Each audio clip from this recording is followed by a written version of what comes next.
नमस्कार, मैं हूं आपके साथ मयंक। तो देखिए, आपने खबर देखी होगी कि अमेरिका ने अपने 2 एयरक्राफ्ट कैरियर जो हैं वो मिडिल ईस्ट के लिए रवाना कर दिए हैं।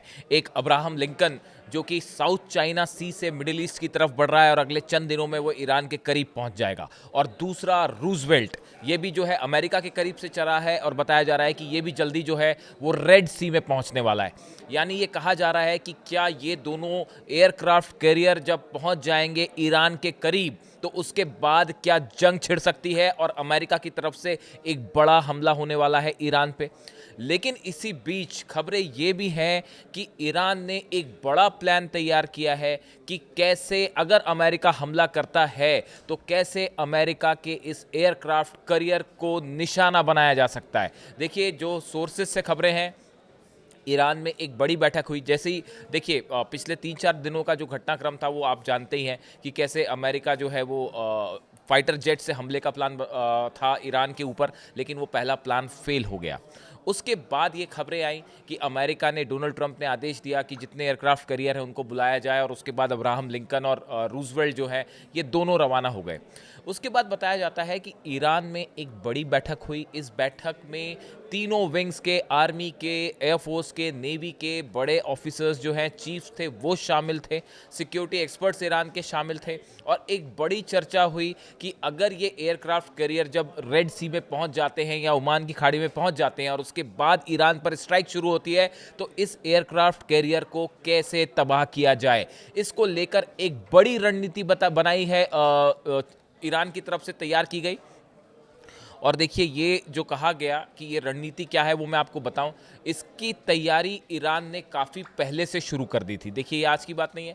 जब से ये थ्रेट परसेप्शन था कि अमेरिका हमला कर सकता और इस तरह के बयान आ रहे थे, तो बड़ी स्वाभाविक सी बात है कि अमेरिका जब भी अटैक करेगा तो एयरक्राफ्ट कैरियर साथ में होंगे। और एयरक्राफ्ट कैरियर का मतलब है 90 करीब जो F-35 और F-16 जेट्स हैं वो अब्राहम लिंकन जो एयरक्राफ्ट कैरियर है उसके ऊपर से फ्लाई कर सकते हैं।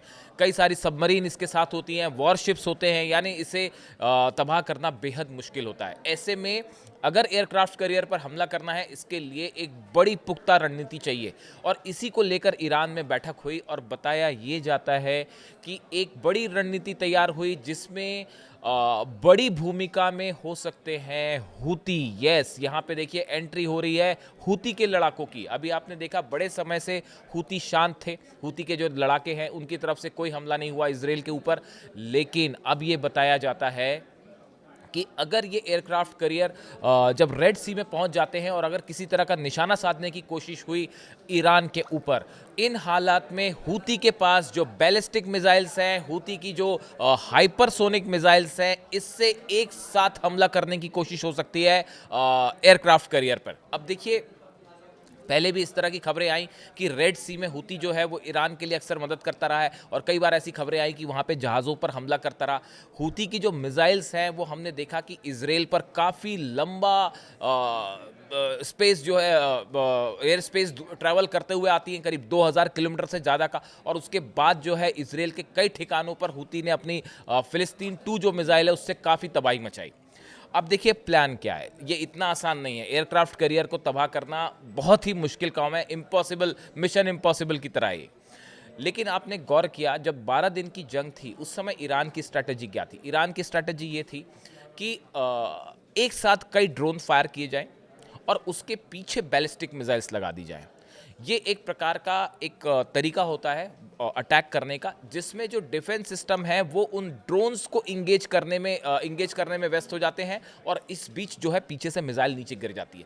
ये वो तरीका था, ये वो मेथड था जो ईरान ने अपनाया था 12 दिन की जंग के दौरान। आखिरी के 4 दिन में जो मिसाइल्स गिरी उसमें ये स्ट्रैटेजी अपनाई गई थी। अब ये बताया जाता है कि अगर ये शिप वहाँ पहुँचता है रेड सी में और उसके बाद किसी तरह के हमले होते हैं या इससे F-16 फ्लाई करते हैं ईरान के एयर स्पेस में अंदर, तो ऐसी सूरत में ये संभव है कि यमन से हूती एक साथ कई सारे मिसाइल्स फायर कर सकते हैं इस एयरक्राफ्ट कैरियर पर, अब्राहम लिंकन या रूजवेल्ट पर। इसको लेकर हूती की तरफ से बयान भी आया है। हूती ने ये कहा है कि लाल सागर में रूजवेल्ट आने की खबर है। याया सारी जो प्रवक्ता है हूती के, उनकी तरफ से कहा गया कि रेड सी में जो प्लेन वॉरशिप आ सकता है, एयरक्राफ्ट कैरियर आ सकता है, रूजवेल्ट अगर वो यहाँ आता है तो हम उसको निशाना बनाएंगे।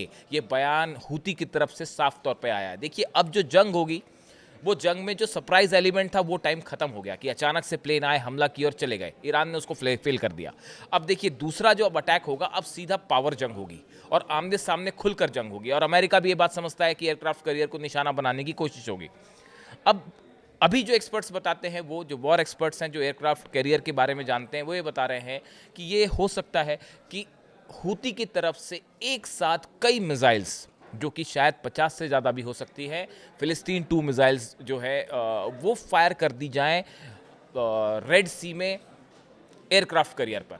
और इसी के साथ ईरान भी अपने मिसाइल्स फायर करे इस एयरक्राफ्ट कैरियर के ऊपर। ऐसी सिचुएशन में अगर सिर्फ एक एयरक्राफ्ट कैरियर पे 50 से 60 मिसाइल्स एक साथ फायर कर दी जाए तो ये थोड़ा एक चुनौतीपूर्ण जरूर होगा एयरक्राफ्ट कैरियर को सुरक्षित बचाना अमेरिका के लिए। इसमें एयर डिफेंस सिस्टम भी होते हैं। पूरे रेड सी में, ओमान की खाड़ी में कई जगह हैं जहाँ पे एयर डिफेंस सिस्टम्स लगे हुए हैं। लेकिन उसके बावजूद अगर आप एक साथ जब 40 से 50 मिसाइल्स फायर कर दें किसी एयरक्राफ्ट कैरियर पे या किसी भी शिप पे, तो वो सब मिसाइल्स को रोकना थोड़ा सा मुश्किल होता है, चैलेंजिंग होता है। और ये अक्सर ये संभावना बनी रहती है कि उस 50-60 मिसाइल्स में से 2-3 मिसाइल्स तो हो सकता है ठिकाने पर गिर ही जाएं, और एक भी बैलिस्टिक मिसाइल अगर गिरती है एयरक्राफ्ट कैरियर पर तो वो उसको तबाह करने के लिए काफ़ी है। देखिए यमन से हुतीस जो हैं, इस तरह की खबर अक्सर आई कि ईरान ने वहाँ पे अपनी कई अंडरग्राउंड जो है टनल्स बना रखी हैं। यमन में भी, ईरान में तो बना ही रखी हैं, वो तो मिसाइल सिटी एक अलग है ही। बताया जाता है कि यमन में भी अंडरग्राउंड एक मिसाइल सिटी बनी हुई है जहाँ पे हुतीस का कब्जा है, और यहाँ पे बड़ा एक जो है कारखाना चलता है जहाँ पे मिसाइल से जुड़े इंस्ट्रूमेंट्स बनाए जाते हैं। बाहर से जो सामान ईरान से आता है वो यहाँ पे जो है असेंबल किया जाता है, और एक बड़ी मिसाइल फैक्ट्री हुतीस की काम कर रही है। और जैसी सोर्सेस से बताया जाता है कि हुतीस के पास 1000 के आसपास 800 से 1000 जो है वो बैलिस्टिक मिसाइल्स हैं, हाइपरसोनिक मिसाइल्स हैं, और जिनका इस्तेमाल देखिए अभी फिलिस्तीन के साथ जो है सीज फायर है इजराइल का, गजा में सीज फायर है, इसलिए हुती ने अपने अटैक बंद कर दिए। वरना आप देखें हर महीने 2-3 मिसाइल अटैक की खबरें आ रही थी, और अक्सर ये खबर आती थी कि बेन गुरियन एयरपोर्ट के पास कोई मिसाइल गिर गई या इजराइल में कोई मिसाइल गिर गई और डिफेंस सिस्टम नहीं रोक पाया। तो ये जो फिलिस्तीन 2 मिसाइल है, ये जिस कैलिबर के मिसाइल है, ये एक काफ़ी एक्यूरेट मिसाइल है, और काफ़ी डिस्टेंस ट्रैवल करके आके हमने देखा कि कई बार ऐसा हुआ कि बेन गुरियन एयरपोर्ट को निशाना बनाया गया और इसराइल का मिसाइल डिफेंस सिस्टम उसको रोक नहीं पाया। तो ऐसे सिचुएशन में अगर 60-70 मिसाइल्स एक साथ हुतीस फायर कर देते हैं रेड सी में किसी भी एयरक्राफ्ट कैरियर पर, दूसरी तरफ खैबर मिसाइल्स आपको पता ही है, लगातार जो है वो खबरें आ रही हैं कि 500 से ज़्यादा खैबर मिसाइल ईरान ने तैनात कर रखी है। इसके साथ एक बड़ी खबर हमने आपको बताया था, मैंने अपने वीडियो में बताया था कि रशिया ने, ऐसी खबरें हैं, अपनी इस्कंदर मिसाइल जो है वो ईरान को दी है। अब इस्कंदर मिसाइल जो है उसकी जो रेंज है वो 6 से 700 किलोमीटर के आसपास की मानी जाती है। बहुत ज़्यादा रेंज नहीं है, लेकिन बहुत ही एक्यूरेट मिसाइल मानी जाती है। और ये कहा जाता है कि अगर किसी शिप से ईरान अगर ये मिसाइल को लॉन्च करता है या समंदर में किसी अमेरिकन जहाज़ को निशाना बनाता है, तो उसमें ये इस्कंदर मिसाइल बेहद डेडली साबित हो सकती है। और एक साथ अगर कई मिसाइल्स फायर की जाएं तो बड़ी चुनौती मिल सकती है अमेरिकन एयरक्राफ्ट कैरियर को। देखिए ये एयरक्राफ्ट कैरियर जो है उसको गिराना आसान नहीं, उसको तबाह करना आसान नहीं है। उसमें 90 F-16 जेट्स हैं, कई सारी मिसाइल्स हैं, टॉमहॉक मिसाइल्स हैं, वो एक पूरा चलता फिरता जंग का मैदान है। तो ये ईरान के लिए एक बड़ी चुनौती होगा इसका सामना करना अगर जंग होती है तो।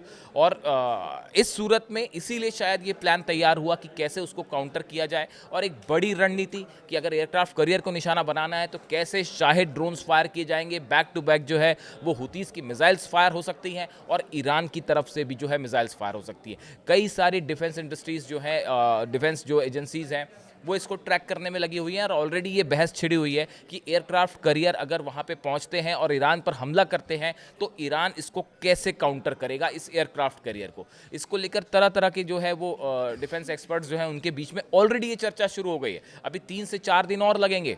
जो साउथ चाइना सी से अब्राहम लिंकन चला है एयरक्राफ्ट कैरियर अमेरिका का, उसको पहुंचने में अभी 3 से 4 दिन और लगेंगे। रूजवेल्ट भी निकल गया है अमेरिका से, वो लाल सागर पहुंचेगा। लेकिन इसके पहले ही ईरान की तरफ से बड़ी रणनीति तैयार है। देखिए कितनी सक्सेसफुल होगी नहीं होगी वो तो वक्त बताएगा, उसके लिए पहले से आप कोई कल्पना नहीं कर सकते कि वो सफल हो जाएगा या नहीं हो जाएगा। लेकिन ईरान ने तैयारी शुरू कर दी है। इस एयरक्राफ्ट कैरियर को लेकर पिछले 2 दिनों में खूब चर्चाएं रही पूरे दुनिया भर के मीडिया में कि अमेरिका ने एयरक्राफ्ट कैरियर भेजे हैं, अब क्या होगा, क्या हमला होगा। बड़ी जंग की तैयारी हो रही है, लंबी जंग की तैयारी हो रही है। ईरान ने भी इसी बीच अपनी पूरी तैयारी कर रखी है कि एयरक्राफ्ट कैरियर से हमला होता है तो कैसे उसे तबाह किया जाएगा।